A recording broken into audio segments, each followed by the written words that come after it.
الحمد لله رب العالمين والصلاة والسلام على أشرف الأنبياء والمرسلين وعلى آله وأصحابه أجمعين.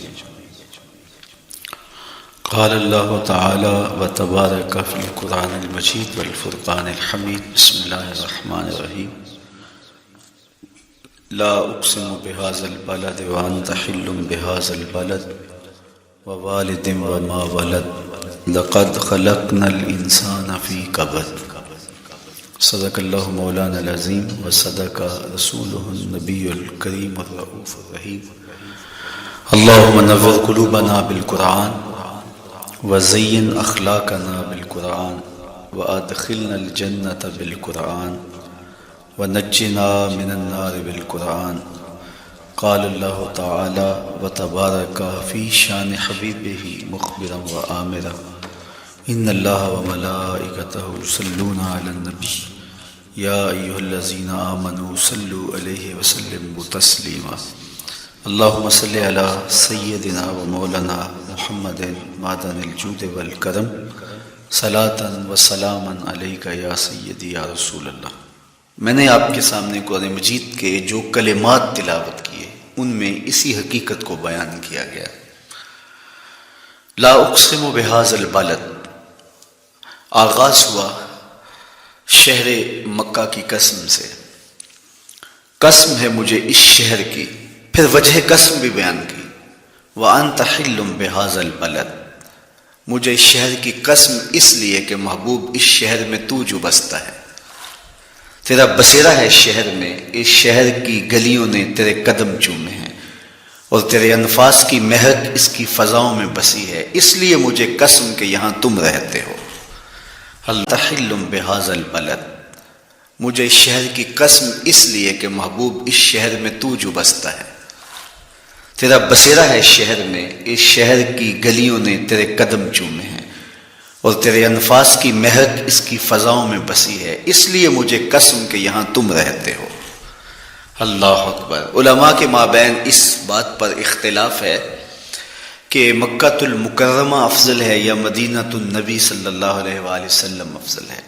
ایک علمی اختلاف ہے. بعض نے کہا مکۃ المکرمہ افضل ہے، دلائل دیے، بڑا وزن ہے دلائل میں. بعض نے کہا مدینہ الرسول صلی اللہ علیہ وآلہ وسلم افضل ہے، دلائل دیے، بڑا زور ہے دلائل میں. لیکن شیخ عبد الحق محدث دہلوی علیہ رحمہ اسی آیت سے روشنی لے کر کے لکھتے ہیں کہ جب حضور مکے میں تھے تو مکہ افضل تھا، جب مدینے آ گئے تو مدینہ افضل ہو گیا. جدھر جدھر سے وہ گزرتے گئے مجد و شرف بھی پیچھے پیچھے رہا. چند لمحوں کے لیے ٹھہرے تھے تم جس پیڑ کے نیچے. نشور وحدی کا لہجہ دیکھیے کتنا دل آویز ہے. چند لمحوں کے لیے ٹھہرے تھے تم جس پیڑ کے نیچے، سنا ہے آج تک اس پیڑ کا سایہ مہکتا ہے. تو مکے میں ہیں تو مکہ افضل، مدینے میں ہیں تو مدینہ افضل. تو شرف ان کے وجود مسعود سے ہے. وہ جدھر جدھر سے گزرتے جائیں گے وہاں ہی نور پھیلتا چلا جائے گا. اور پیر نصیر الدین علیہ رحمہ کا لہجہ یہاں کتنا خوبصورت دکھائی دیتا ہے. ایک بار وہ جدھر سے گزرے ہیں نصیر، ایک بار وہ جدھر سے گزرے ہیں نصیر، بار بار ادھر سے بہار گزری ہے. تو کہا کہ قسم ہے مجھے اس شہر کی، یعنی شہر مکہ کی.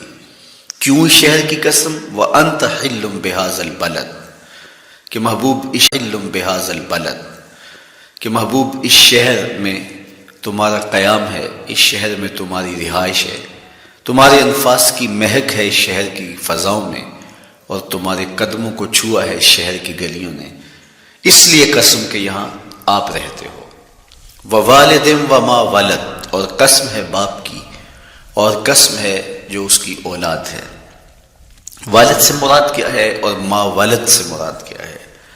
تو اس کے بارے میں ایک قول یہ ہے کہ والد سے مراد حضرت ابراہیم علیہ السلام ہے، اور ما ولد سے مراد حضور علیہ السلام جو ان کے فرزند ہیں. ایک قول کہ والد سے مراد حضرت آدم علیہ السلام ہے، اور ما ولد سے مراد ان کی ساری ذریت اور نسل ہے. تیسرا قول کہ والد سے مراد حضور علیہ السلام ہیں، اور ما ولد سے مراد حضور علیہ الصلوۃ والسلام کی ساری امت، حضور علیہ السلام کی ساری آل اطرت، حضور کے اصحاب.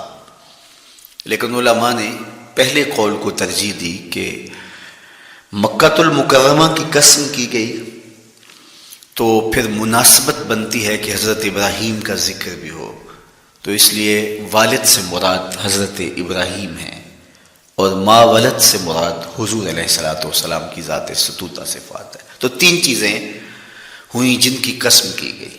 سب سے پہلے شہر مکہ کی قسم کی گئی، پھر حضرت ابراہیم علیہ السلام کی قسم کی گئی، اس کے بعد حضور علیہ الصلوۃ والسلام کے مبارک وجود کی قسم کی گئی.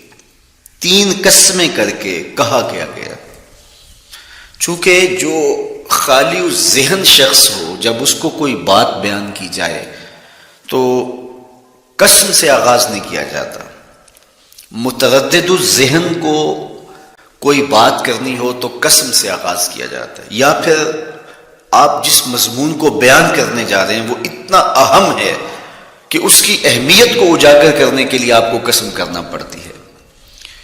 تو یہ جو ما بعد کا مضمون ہے جس کو میرے رب نے بیان کیا، اس سے قبل ایک نہیں، دو نہیں، تین قسمیں کی. تو پھر کان تو کھڑے ہو گئے، سماعتیں تو بچ گئیں کہ وہ کون سی شے ہے جس کو بیان کرنا مقصود ہے، اور اس سے قبل قسم پہ قسم کی جا رہی ہے.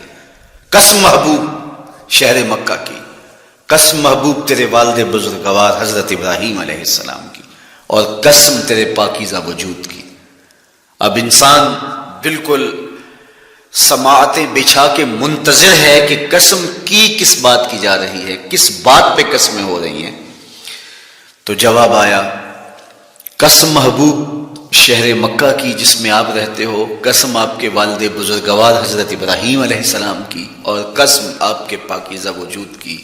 لقد خلقنا الانسان فی کبد، ہم نے انسان کو مشقتوں میں رہتا پیدا کیا ہے. یعنی انسان کی زندگی کے اندر مشقتیں، مشکلیں، آلام، مصائب، حالات کی تلخیاں، سخت مراحل، یہ اس کی زندگی کا حصہ ہے.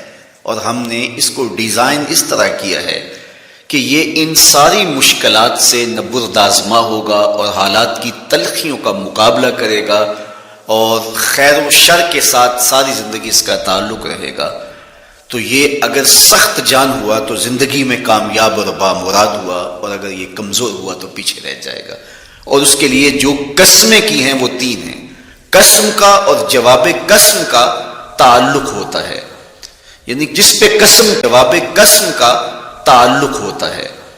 یعنی جس پہ قسم کی جا رہی ہے تو جو قسم کی جا رہی ہے اس کا کوئی آپس میں تعلق ہوگا. جب پھولوں کا ذکر کریں گے تو پھر اس کے متعلقات ہی بعد میں بیان کریں گے.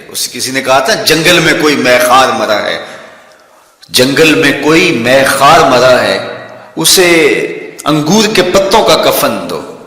میاں جنگل میں مرنے والے شخص کو کسی اور درخت کے پتوں کا بھی تو کفن دیا جا سکتا ہے، لیکن صاحب مرنے والا مے خار ہے اور شراب کشید کی جاتی ہے انگور سے، تو اس کو تو ٹھنڈ تب بھی پڑے گی کہ انگور کے پتوں کا کفن دیا جائے. تو مناسبات ہوتی ہیں. تو اب جب قسم کی گئی تو قسم تین چیزوں کی گئی، اور اس کی جواب قسم سے مناسبت کیا بنتی تھی؟ انسان کو مشقتوں میں رہتا پیدا کیا گیا، حالات کی تلخیوں سے گزرتا ہے، سخت تربیتی مراحل سے اس کو گزرنا پڑتا ہے. تو اس چیز کو بیان کرنے سے قبل تین قسمیں کی گئی. پہلی قسم میرے حضور کے پاکیزہ شہر کی، مکۃ المکرمہ کی، اس لیے کہ مکۃ المکرمہ میں دیکھ لیجئے کہ صحابہ اور حضور کے ماننے والوں نے کیسے تلخ زندگی کاٹی. شجر اسلام ثمر بار ہوا تو ہمیں تو یہ کھلے ہوئے پھول دکھائی دیتے ہیں، لیکن ہم نہیں بھول سکتے کہ بلال حبشی کی پیٹھ پہ کیسے کوڑے برسے اور آہد آہد کیسے پکارتے رہے. تو ہم اس منظر کو دیکھیں، مکہ کے ان حالات کو دیکھیں، تو اس لیے قسم کی مکے کی، اور پھر حضرت ابراہیم علیہ السلام کی قسم کی. چونکہ حضرت ابراہیم نے جس قدر اذیتوں سے گزر کر کے، مصائب آلام کا سامنا کر کے، حالات کی تلخیوں کا مقابلہ کر کے اپنا راستہ بنایا اور اپنے رب کی رضا پائی، وہ تاریخ کا ایک انوکھا باب ہے. اس سے بڑھ کر کیا ہوگا کہ جلتی ہوئی آگ میں چھلانگ لگا دی، رب کے حکم کی تعمیل۔ تماشا لب بام نہیں تھا، منا کی وادی میں وہ انوکھا واقعہ رقم ہوا کہ آج بھی تاریخ انگشت بدندہ ہے کیا ایک باپ اور وہ اس بیٹے کو ذبح کرنے کے لیے آمادہ ہو گیا جو اس کی آنکھوں کا نور ہے اور دل کا قرار ہے، رب سے مانگ مانگ کے لیا، لیکن تعمیل ارشاد میں اس بیٹے کی گردن پہ چھری رکھنے کے لیے باپ تیار ہو جاتا ہے اور اس کو ذبح کرنے کے لیے آمادہ ہو جاتا ہے، حتیٰ کہ بیٹے کو لٹا لیتا ہے اور ہاتھ میں چھری پکڑ کے بیٹے کی گردن پہ رکھ کے پوری ہمت کے ساتھ جب چھری چلاتا ہے تو آواز آتی ہے فلما اسلما وتلہ للجبین ونادیناہ ان یا ابراہیم قد صدقت الرؤیا انا کذالک نجزی المحسنین۔ ابراہیم بس کرو، تم نے واقعی خواب پورا کر دکھایا۔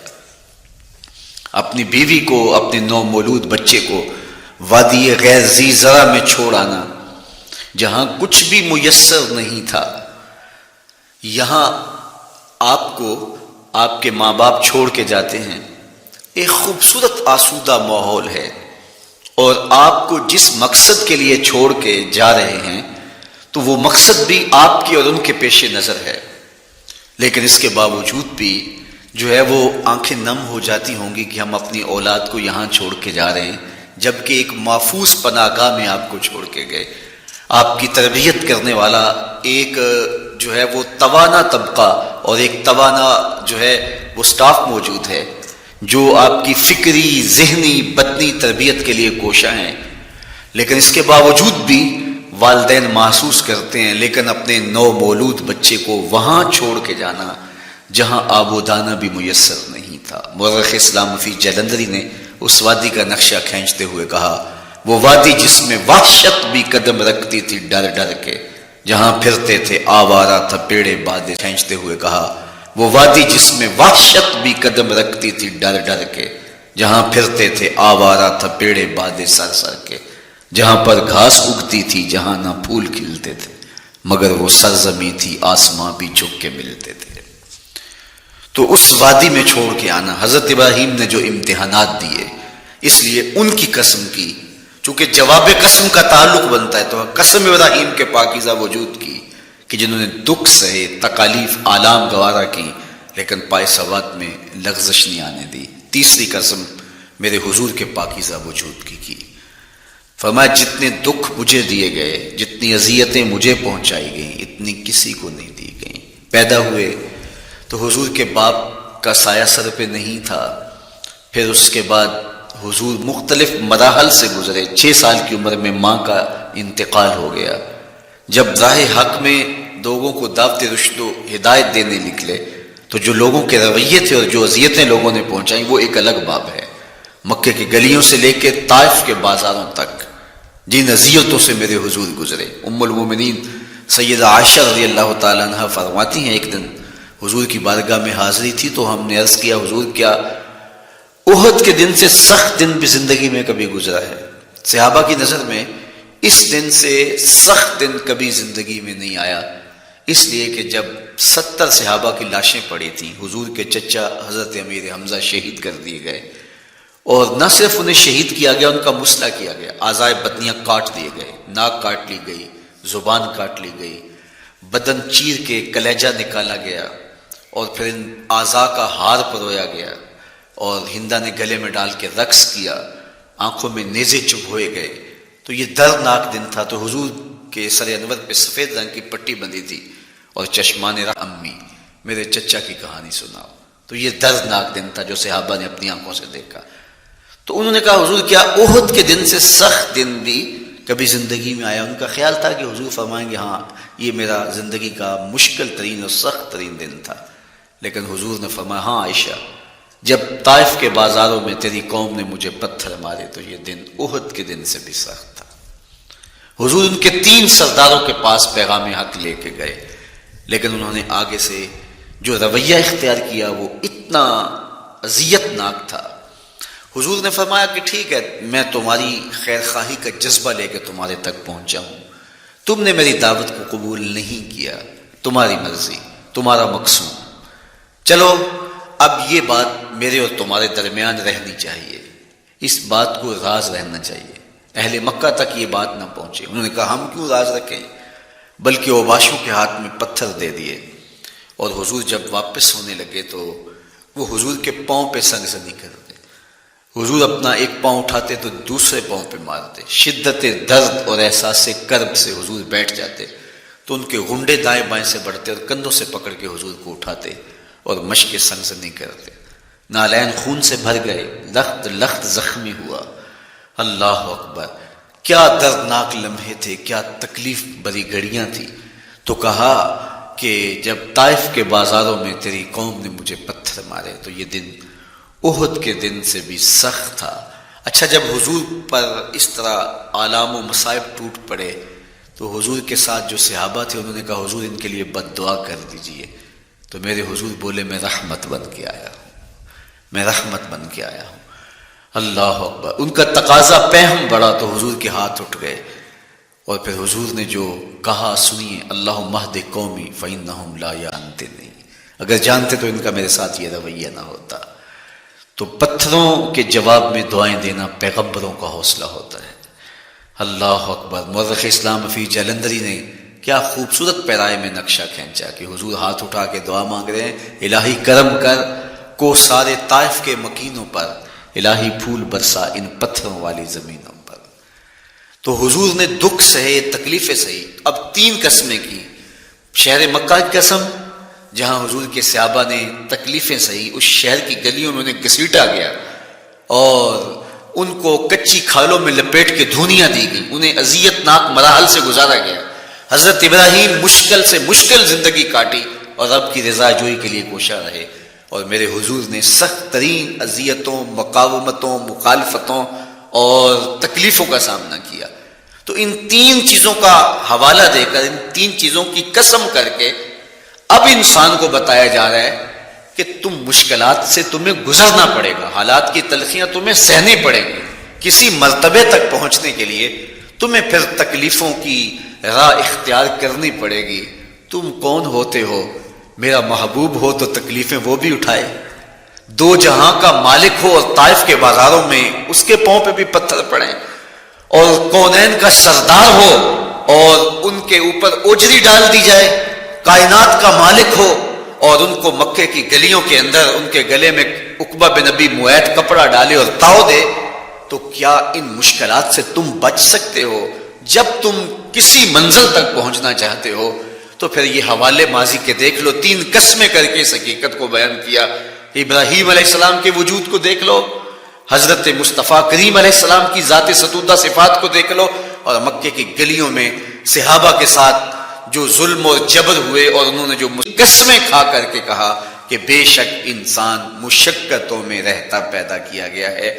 اس لیے قافلہ انسانی کے وہ افراد جو کسی منزل کے متلاشی ہوتے ہیں، جو جستجو کی زندگی بسر کر رہے ہوتے ہیں، ان کو پھر مشکلات سے گزرنا پڑتا ہے اور حالات کی تلخیاں ان کو گوارا کرنا پڑتا ہے، کشاکشی حیات سے ان کو ٹکرانا پڑتا ہے، اور ان کو آگے بڑھنے کے لیے ان کو تکلیفوں سے گزر کر کے، جان گسل مراحل سے گزر کر کے پھر منزل کی طرف عازم سفر ہونا پڑتا ہے.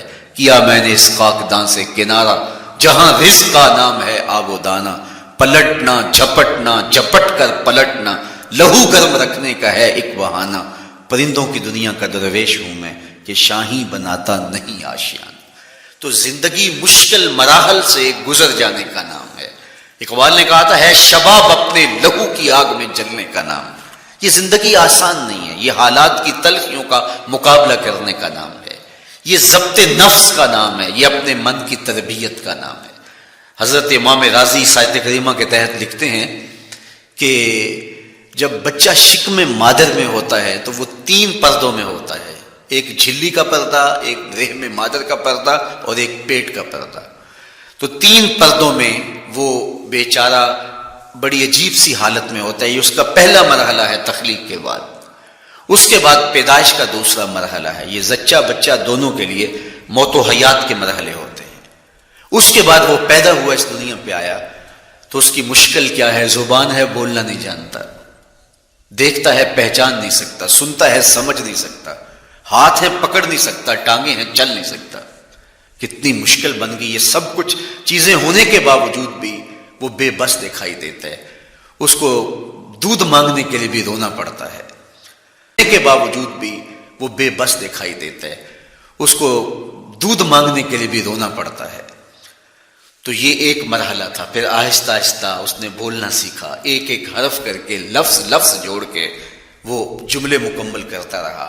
آج تو زبان کا طوطی بولتا ہے، آج تو بات کرے تو جو ہے وہ ماحول تھم جاتا ہے، لیکن انسان ذرا پلٹ کے آغوش مادر میں تیری ماں نے ایک ایک حرف تجھے سکھایا تھا، ایک ایک لفظ تجھے سکھایا تھا، لفظ لفظ کر کے، حرف حرف کر کے جملے بنے، اور آج تیری گفتار کی شوخی کے تذکرے زمانے میں ہیں، تو پھر تجھے بولنا سکھایا، تو چل نہیں سکتا تھا، آج تیری جو ہے وہ جولانیاں دیکھنے والی ہیں، تیری رفتار کو کوئی چھو نہیں سکتا ہے، تیری آنکھوں کی بجلیاں آج عقابوں سے بڑھ کر ہیں، آج تیرے کانوں کے اندر نغموں کا جہاں آباد ہے، آج تیرے ہاتھوں کی گرفت کہ آگے شیر غراں بھی ہو تو وہ بھی بے بس ہو جاتا ہے، لیکن دیکھ تو کتنا مجبور تھا۔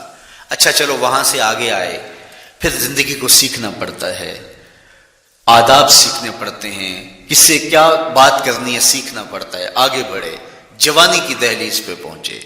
جوانی انسان کی زندگی کا باقپن ہوتا ہے، عروج ہوتا ہے، اللہ اکبر، لیکن جوانی کو تقدس معاب رکھ کے منزل تک پہنچانا یہ سب سے مشکل مرحلہ ہوتا ہے، چونکہ جذبات بے قابو ہیں، خواہشیں آوارہ ہیں، اور تا حد نظر نظارے ہی نظارے جو دل کو کھینچتے ہیں۔ اب اپنے تقدس کو جو شخص محفوظ رکھے، کائنات میں سب سے قیمتی جوہر حضرت انسان کا اس کی عصمت کا جوہر ہے، اور سب سے حسین چہرہ وہ ہے جو جنسی کالک سے اپنے آپ کو بچا لے۔ تو جوانی ہو، باقپن ہو اور پھر اپنی خواہشات کو بے قابو نہ ہونے دیا جائے، سب سے مشکل مرحلہ پوری زندگی میں یہ آتا ہے۔ کسی نے کہا تھا کتاب زیست کا ایک اور باب بیت گیا، شباب بیت گیا، ایک عذاب بیت گیا۔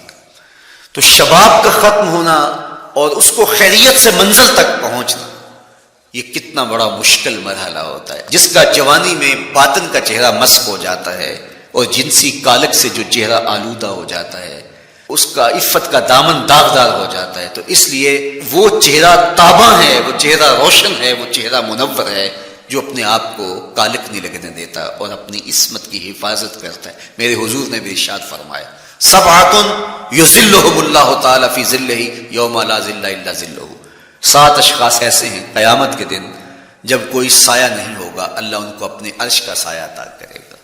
ان میں سے پہلا شخص امام عادل حکمران، دوسرا شخص وشاب نشأ فی عبادت اللہ، وہ جوان جس کی جوانی اللہ کی عبادت میں بسر ہوئی، تیسرا وہ شخص ورجل قلبہ معلق بالمساجد، وہ شخص جس کا دل مسجد میں لگتا ہے، مسجد میں جمتا ہے، اور چوتھا شخص ورجل دعته امرأة ذات منصب وجمال فقال انی اخاف اللہ، وہ شخص جس کو دعوت گناہ ملی اور حسن قدموں میں بچھنے کے لیے بےتاب ہوا، اور اس نے کیا کہا انی اخاف اللہ، میں اللہ سے ڈرتا ہوں، میرا اللہ مجھے دیکھ رہا ہے۔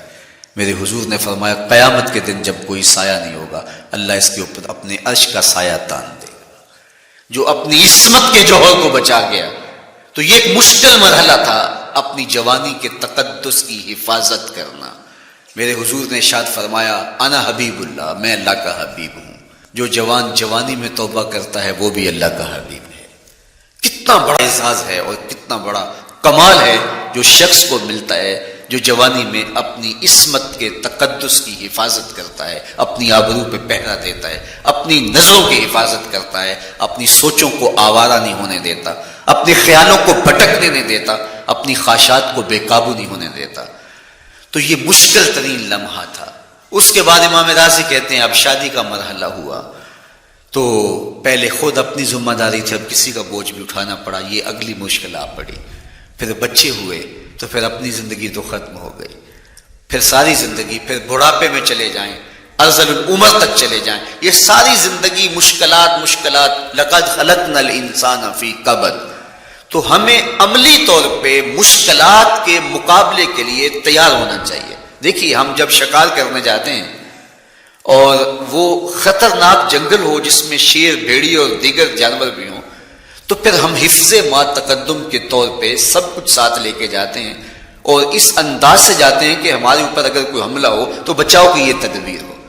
تو ہم عملی طور پہ اس کے لیے خود تیار ہوتے ہیں، تو پھر کوئی ہونے والا حملہ غیر متوقع نہیں ہوتا اور ہم اس کے لیے اپنے آپ کو مستعد اور فعال پاتے ہیں. اسی طرح میں اور آپ اگر زندگی کے اس فلسفے سے آگاہ نہیں ہوں گے کہ زندگی مشکلات کا مجموعہ ہے، حالات کی تلخیاں ساری زندگی ہمارے ساتھ رہیں گی، تو کوئی بھی تکلیف، کوئی بھی اذیت، کوئی بھی ایسا واقعہ جو ہم نہیں چاہ رہے ہوں گے وہ روح پذیر ہوگا تو ہم گھبرا جائیں گے اور پھر اس وقت ہم دکھی ہو جائیں گے. اس لیے ہمیں یہ قرآن نے سکھایا ہے کہ تم عملی طور پہ زندگی کی سختیوں کا مقابلہ کرنے کے لیے آمادہ اور تیار ہو جاؤ. قرآن مجید میں جو صبر کا لفظ ہے اس کا مفہوم یہ ہے کہ حالات کی جو تلخیاں تمہارے اوپر آتی ہیں، وہ غربت بھی ہو سکتی ہے، وہ بیماری بھی ہو سکتی ہے، وہ لوگوں کی عداوت اور دشمنی بھی ہو سکتی ہے، وہ اور بہت ساری چیزیں ہوتی ہیں، وہ جنگوں کی حالت کا بپا ہو جانا اور تمہارا دشمنوں کے نرغے میں گر جانا، یہ سب کچھ ہو سکتا ہے. تو اس کے اوپر استقامت کے ساتھ تم کھڑے رہو اور تم ان کو برداشت کرنے کی اپنے اندر ہمت اور حوصلہ رکھو، تو پھر وہ تمہارا صبر ہوگا. اور یہ قوت اگر تمہارے اندر پیدا ہو جاتی ہے تو پھر تمہاری زندگی آسان اور سوکھی ہو جاتی ہے. لیکن اگر یہ دولت تمہیں نصیب نہیں ہوتی تو پھر ساری زندگی دکھوں اور شکموں سے بھری رہتی. اس لیے ہمیں یہ چیز سیکھ لینی چاہیے کہ زندگی نام ہی مشکلات سے نہ برد آزما رہنے کا ہے. عملی طور پہ ہم دیکھو، ہمیں پتہ ہے سردی آ رہی ہے تو اس کا ہم پہلے انتظام کرتے ہیں، تو سردی ہمیں دکھی نہیں پھر کرتی، ہم سردی سے بھی لطف لیتے ہیں، موسم برسات سے بھی مزہ لیتے ہیں، اور گرمی سے بھی ہم ایک حاص حاصل کر لیتے ہیں اگر ہم اس کو جو ہے اس کے لیے عملی طور پہ اپنے آپ کو تیار کر لیں. لیکن اگر ہم اس کے لیے تیاری نہیں کریں گے تو سوائے گھبراہٹ کے اور کچھ نہیں ہوگا.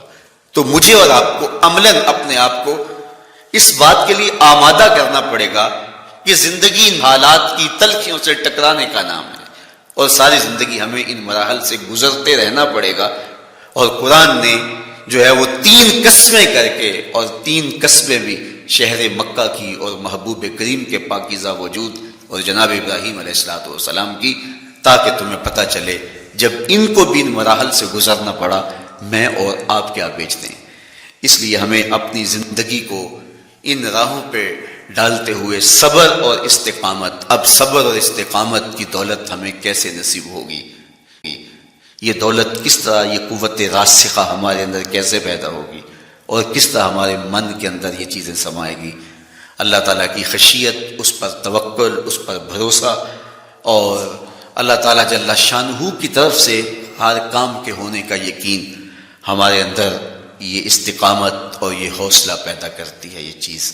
اس لیے مجھے اور آپ کو اپنی پوری زندگی میں اس عمل سے گزر کر کے اپنے آپ کو مضبوط ترین صورتحال میں لا کے کھڑا کرنا پڑے گا، اور یہی زندگی کا جمال ہے.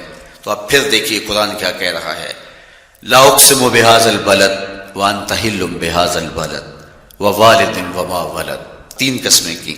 اس کے بعد ارشاد فرمایا لقد خلقنا الانسان فی کبد، ہم نے انسان کو مشکلوں میں، مصائب میں، آلام میں رہتا ہوا پیدا کیا. کہتے ہیں جب حضرت انسان کی تخلیق ہوئی تو اس کا خمیر جب گویا جا رہا تھا تو اس کے اوپر 39 دن تک آزمائشوں کی، دکھوں کی، تکلیفوں کی بارش ہوئی، اور ایک دن خوشیوں اور مسرتوں کا می برسا. تو انسان کی زندگی کے اندر حالات سے ٹکرانا اور دکھوں کو سہنا اور دکھوں سے مقابلہ کرنا یہ سیکھنا پڑے گا. اور جب انسان اس کو عملی طور پر سیکھ جائے گا تو پھر زندگی کا جمال اور زندگی کا حسن نصیب ہوگا. دوسری بات، ہمیں اپنی زندگی میں 7 چیزوں کو اپنا اصول بنا لینا چاہیے، اور یہ 7 چیزیں وہ ہیں جو ہماری زندگی کو ایک خوبصورت سانچے میں ڈھال کر کے ہمیں ایک پاکیزہ اور ستھرا انسان بنا دیتی ہے. پہلی چیز التمسک بکتاب اللہ، اللہ کی کتاب سے جڑ جانا، وابستہ ہو جانا۔ جب ہم کتاب اللہ سے وابستہ ہو جائیں تو پھر ہمارے باطن کی اور نفس کی تربیت ہوتی ہے۔ کتاب اللہ سے وابستہ ہو جائیں تو پھر ہمارے باطن کی اور نفس کی تربیت ہوتی ہے، اور پھر ہم وہ مطلوب انسان بنتے ہیں جو ہمارا رب ہم سے تقاضا کرتا ہے۔ تو اس لیے ہمیں اپنی زندگی میں اس چیز کو لازم کر لینا چاہیے کہ ہمارا کوئی بھی دن قرآن مجید کی تلاوت کے بغیر نہ گزرے۔ اپنے دن کا آغاز قرآن مجید کی تلاوت سے کیجیے۔ سورہ یاسین سے جو اپنے دن کا آغاز کرتا ہے، سارا دن اللہ کی امان میں رہتا ہے، اس کی حفاظت میں رہتا ہے۔ اور اپنی شب کا آغاز سونے سے پہلے سورہ الملک کی تلاوت کریں، آپ ساری شب اللہ کی امان میں، اس کی حفاظت میں رہیں گے۔ اور قرآن مجید کو سمجھ کر اس کے مفاہیم و مطالب کے ساتھ ایک رکوع کم از کم پوری زندگی، اپنی زندگی کے نصاب میں آپ کتنا وقت مختلف امور کے لیے سر انجام دیتے ہیں۔ یہ کتاب انسانی ہدایت کے لیے، انسانی تربیت کے لیے، اس سے کوئی اور بہتر اور مؤثر جو ہے وہ نصاب نہیں ہو سکتا ہے۔ انسان سازی کا بہترین ذریعہ ہے یہ کتاب، اور اس کتاب کے ذریعے سے جو ہے وہ انسان پستیوں سے اٹھ کے بلندیوں تک جا پہنچتا ہے۔ اقبال نے تو کہا کہ گر تمی خواہی مسلمان زیستن، نیست ممکن جز با قرآن زیستن۔ اگر تو مسلمان بن کے جینا چاہتا ہے تو قرآن کے بغیر ایک قدم بھی نہیں چل سکتا۔ تو آگے چل کے اسی نظم میں کہا کہ فاش می گوئم آنکھ در دل مزمرست، این کتابیں نیست چیزیں دیگرست۔ اگر میں کھل کے بیان کر دوں جو میرے سینے میں چھپا ہے تو میں تجھے بتا دوں کھل کے، یہ کتاب نہیں، یہ کوئی اور ہی شے ہے۔ کن لوگوں کو کہاں سے اٹھایا اور یہ کتاب کہاں تک لے گئی، جو باہمی جنگ و جدل میں الجھے ہوئے تھے اور حرف شناس بھی نہیں تھے، جو سواد آشنا بھی نہیں تھے، پھر انہوں نے جو ہے وہ روما کی سلطنت بھی الٹ کے رکھ دی۔ یہ کرشمہ تھا اس کتاب کا، جس نے زندگی کا جمال اجالے دنیا میں اور آخرت میں آپ اپنی آنکھوں سے مشاہدہ کریں گے۔ حضرت امام احمد بن حنبل فرماتے ہیں، میں نے رب سے کہا کہ مجھے اپنا قرب عطا کر، آواز آئی میرا قرب چاہتے ہو تو قرآن پڑھا کرو۔ یہ رب کی قربت کی بھی ضمانت ہے اور ضبط نفس اور باطن کی تربیت کا بھی ذریعہ ہے۔ اچھا، دوسری بات، والاقتداء بسنت رسول اللہ صلی اللہ علیہ وآلہ وسلم۔ ہمارے لیے بہترین نمونہ ہمارے حضور علیہ الصلوۃ والسلام کی زندگی ہے، حضور کے دیا ہوا نظام حیات ہے، جس پر حضور نے خود عمل کر کے دکھایا۔ میرا عشق رسول، میری محبت رسول اس بات کا تقاضا کرتی ہے کہ میں ان کے طریقہ حیات کے مطابق اپنی زندگی گزاروں۔ اسلام دعوے کی بات نہیں کرتا، دلیل ہم سے مانگتا ہے۔ آج میں کہتا ہوں میں عاشق رسول ہوں، اور اتنا بڑا عاشق رسول ہوں کہ میرے جیسا زمانے میں دوسرا کوئی نہیں۔ میرے جذبات ایسے دکھائی دیتے ہیں، آسمان کو چیر دوں گا اور زمین کو پھاڑ دوں گا، لیکن ہمسایوں کے ساتھ میرا سلوک بتاتا ہے کہ میں عاشق رسول نہیں ہوں۔ دوستوں کے ساتھ میرا رویہ بتاتا ہے کہ میں عاشق رسول نہیں ہوں۔ میں کسی سے وعدہ کرتا ہوں اور پھر اس پہ پورا نہیں اتر پاتا، تو صاحب پھر آپ عاشق رسول نہیں ہیں، آپ کچھ اور ہیں۔ عشق رسول تو یہ ہے کہ میرے محبوب علیہ السلام نے کسی سے عہد کیا ہے کہ تمہارے آنے تک میں یہاں کھڑا ہوں، اور وہ جا کے بھول جاتا ہے، اور میرے حضور 3 دن وہاں منتظر رہتے۔ وہ اچانک گزرا اور دیکھا تو حضور علیہ السلام کھڑے ہیں، تو خود پریشان ہوا۔ صرف اتنی بات اسے کہی، صاحب تو نے مجھے مشکل میں ڈال دیا، تو نے مجھے مشقت میں ڈال دیا۔ عہد کیا ہے تو پھر اس کی پاسداری نبھا کے دکھائی۔ اللہ اکبر! میں اگر حضور سے محبت کرنے والا ہوں تو میرا رویہ بتائے کہ میں عاشق رسول ہوں۔ میری زبان پر جھوٹ نہیں بول سکتی۔ آپ سے پوچھا گیا کہ مومن بزدلی کر سکتا ہے؟ کہا نہیں، بہادر ہوتا ہے۔ مومن بزدلی کر سکتا ہے؟ کہا نہیں، بہادر ہوتا ہے۔ لیکن ہو سکتا ہے کبھی اس سے بزدلی سرزد بھی ہو جائے۔ پھر پوچھا گیا کہ مومن بخیل ہو سکتا ہے؟ کہا نہیں، سخی ہوتا ہے۔ لیکن ہو سکتا ہے کبھی اس سے بخل بھی سرزد ہو جائے۔ پھر تیسرا سوال حضور سے کیا گیا، مومن جھوٹا ہو سکتا ہے؟ فرمایا جھوٹا نہیں ہو سکتا، یہ پکی بات ہے کہ مومن جھوٹ نہیں بول سکتا۔ میں اور آپ اپنے رویوں میں دیکھیں کہ ہم کھڑے کہاں ہیں۔ آج ہم ان جگہوں پہ بھی جھوٹ بولتے ہیں جہاں جھوٹ بولنا ہماری مجبوری بھی نہیں ہوتی، چونکہ یہ ہماری فطرت ثانیہ اور عادت بن چکا ہے، اور ہم اس کو برا ہی نہیں سمجھتے۔ جبکہ جھوٹ جب کوئی شخص بولتا ہے، حدیث پاک میں آتا ہے اس کے منہ سے بدبو نکلتی ہے، رحمت کے فرشتے 1 میل دور ہٹ جاتے ہیں اس سے۔ اور سویر سے شام تک جب ہمارے معمولات یہ ہوں تو پھر ہم کہاں کھڑے ہیں اور رحمت کے فرشتے کہاں کھڑے ہیں؟ تو حضور علیہ الصلوۃ والسلام کی سنت کا اتباع حضور کی محبت کی دلیل ہوگی۔ امام قرطبی نے لکھا ہے اللہ کی محبت کا کوئی دعویٰ کرے تو کیا دلیل ہوگی کہ یہ واقعی محب الہی ہے؟ تو کہا اللہ سے محبت کا دعویٰ کرنے والے کے لیے دلیل یہ ہے کہ وہ قرآن سے پیار کرے۔ قرآن سے پیار اور قرآن سے محبت کی دلیل یہ ہے کہ حضور کا پیار سینے میں رکھے۔ حضور سے محبت کی دلیل یہ ہے کہ سنت رسول سے پیار کرنے والا ہو، اور سنت رسول سے پیار کرنے کی دلیل یہ ہے کہ بدعات سے اجتناب کرنے والا ہو۔ ہر وہ طریقہ جو میرے حضور نے نہیں دیا اس کو اختیار نہ کرے، اس طریقے کو اختیار کرے جو حضور علیہ الصلوۃ والسلام کا عطا کرتا ہے۔ تیسری بات عقل الحلال، یہ وہ بنیادی اصول ہیں جو ہماری زندگیوں میں اتر جانے چاہیے اور ہم ایک صالح اور خوبصورت انسان بن کے اس معاشرے کا حصہ بن سکتے ہیں۔ عقل حلال زندگی میں شامل ہو تو زندگی کو جمال نصیب ہوتا ہے اور باطن اور ظاہر کو طمانینت نصیب ہوتی ہے۔ اگر رزق پاک نہیں ہے تو آپ کعبے بھی جائیں تو وہاں بھی آپ محروم پلٹیں گے۔ میرے حضور علیہ الصلوۃ والسلام نے فرمایا ایک بندہ لمبا سفر کر کے گیا، اشعث اکبر کے لفظ ہیں کہ اس کے بال بکھرے ہوئے ہیں، سفر کی گرد پڑی ہوئی ہے اور لباس بھی پھٹا ہوا ہے، شکستہ حالت، پراگندہ صورت، اور کھڑا ہے کعبۃ اللہ کے سامنے، یمد یدیہ، دونوں ہاتھ لمبے کر کر کے دعا مانگ رہا ہے، اور کیا کہتا ہے؟ اے اللہ ومطعمہ حرام ومشربہ حرام وملبسہ حرام وغذی بالحرام۔ فرمایا اس کا کھانا حرام کا ہے، اس کا پینا حرام کا ہے، اس نے جو لباس پہنا ہے وہ حرام کا ہے۔ میرے حضور فرماتے ہیں بتاؤ اس کی دعا کیسے قبول ہوگی؟ اب لمبا سفر کاٹ کے حرم کعبہ میں پہنچے، غلاف کو پکڑ پکڑ کے دعائیں کر رہا ہے، لمبے لمبے ہاتھ کر کے دعائیں مانگ رہا ہے، ملتزم سے لپٹا ہوا ہے، حتیم میں سجدہ ریز ہو کے رو رو کے دعائیں مانگ رہا ہے، لیکن دعا قبول نہیں ہوتی۔ کیوں؟ اس لیے کہ اس کے پیٹ میں لقمہ حرام کا ہے، اس کے بدن پہ لباس حرام کا ہے۔ تو اسلام نے جتنا زور حلال کمانے، حلال کھانے اور حلال اختیار کرنے پر دیا ہے، تو ایک مومن اگر اسلام کے مبادیات سے بھی آگاہ ہو تو اس کی تو زندگی کے اندر جو ہے وہ حرام گھس ہی نہیں سکتا ہے، بلکہ وہ مشکوک سے بھی اجتناب کرے۔ چوتھی چیز کف الاذی، اپنے آپ کو ایسا بناؤ کہ تمہارے وجود سے کسی کو ضرر اور تکلیف نہ پہنچے۔ ہمارا اسلام تو ہمیں یہ بتاتا ہے کہ تم پیاز یا لہسن کھا کے مسجد میں نہ جاؤ کہ تمہارے منہ سے جو سمیل آتی ہے اس سے کسی کو تکلیف نہ پہنچے۔ تو یہ اسلام کی دی ہوئی تعلیمات ہیں کہ مسجد میں بھی جانا ہے تو اپنے آپ کو دیکھو کہ تمہاری حالت کیا ہے، تمہاری وجہ سے کسی کو تکلیف نہ پہنچے، تمہارے رویے اتنے خوبصورت ہوں، تمہارے ہمسائے بتائیں کہ یہ واقعی مسلمان ہے۔ مسلمان کی تعریف کی گئی، المسلم من سلم المسلمون من لسانہ و یدہ۔ مسلمان کون ہے؟ جس کے ہاتھ سے، جس کی زبان سے دوسرا مسلمان بھائی محفوظ ہے، تو وہ مسلمان ہے۔ اللہ اکبر۔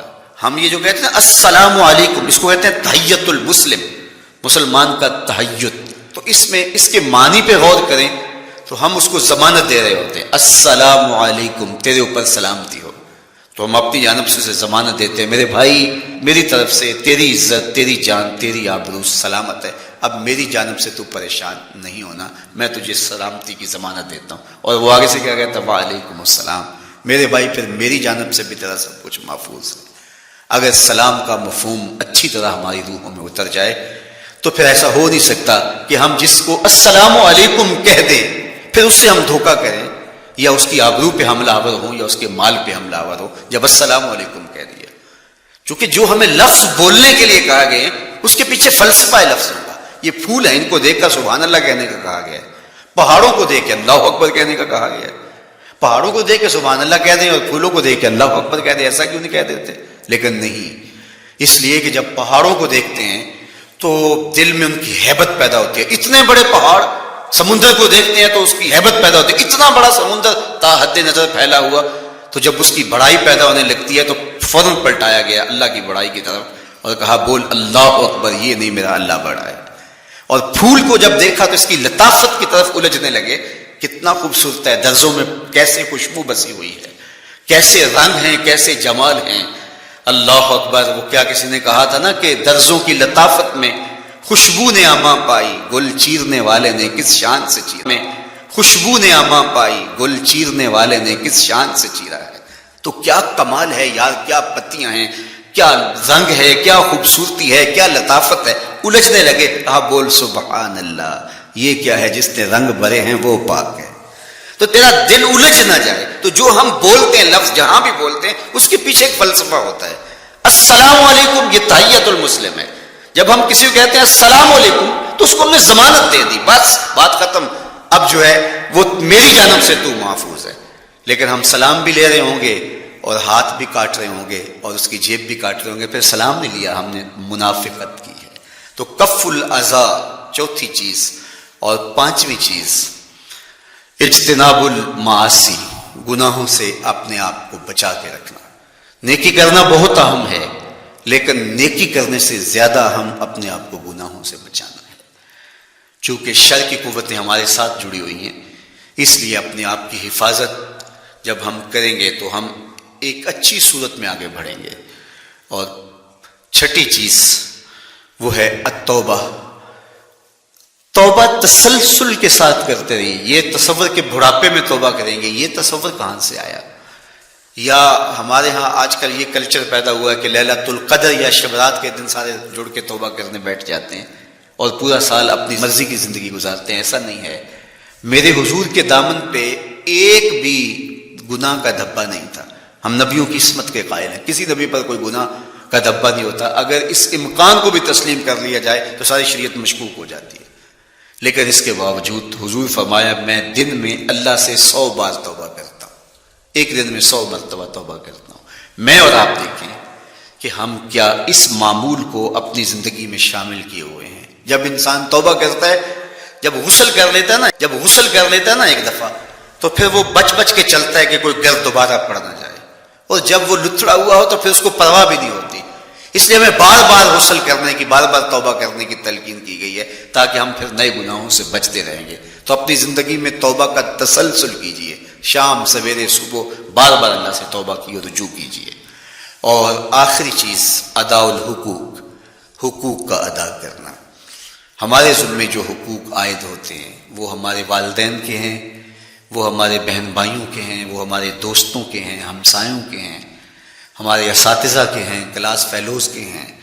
وہ حقوق حتیٰ کہ جانوروں کے کیوں نہ ہوں تو ان حقوق کو ہم ادا کرنے والے، دستبردار نہیں ہو سکتے ہم ان حقوق سے. یہ مومن کی زندگی ہے، یہ ہمارا نظم حیات ہے، یہ اسلام کا دیا ہوا منشور ہے، یہ طریقہ زندگی ہے کہ ہم ایک ایک کے حق کو ادا کرتے ہوئے اپنی زندگی کو بسر کریں. بالخصوص میں طلباء سے مخاطب ہوں کہ یہ عمر تربیتی اعتبار سے سب سے اہم عمر ہے. سیدنا علی المرتضیٰ رضی اللہ تعالیٰ عنہ فرماتے ہیں کہ 15 سال سے لے کر کے 20 سال تک کی عمر میں انسان کے نظریات پختہ ہوتے ہیں اور اس کی عادتیں جمتی ہیں. یہ دوسرے کہتے ہیں 13 سے 19 سال تک کی عمر، وہ کہتے ہیں یہ بڑی اہمیت کی حامل ہے. تو 13 سے 19 سال یا 15 سے 20 سال تک کی عمر، بعض کا تو ہوتا ہے کہ ابھی بچے ہیں، ماں باپ بھی سستی کرتے ہیں کہ ان کو تہجد کا عادی اب کیوں بنائیں، ابھی تو یہ بچے ہیں، ان کو ان چیزوں سے، چھوٹی چھوٹی چیزوں کا عادی اب کیوں بنائیں، جب بڑے ہوں گے، سمجھدار ہوں گے، ذمہ داریوں کا بوجھ آئے گا، سب کچھ کر لیں گے.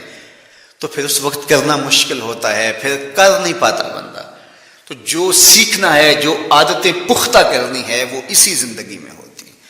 تو یہ آپ کو ایک ماحول فراہم ہوا ہے.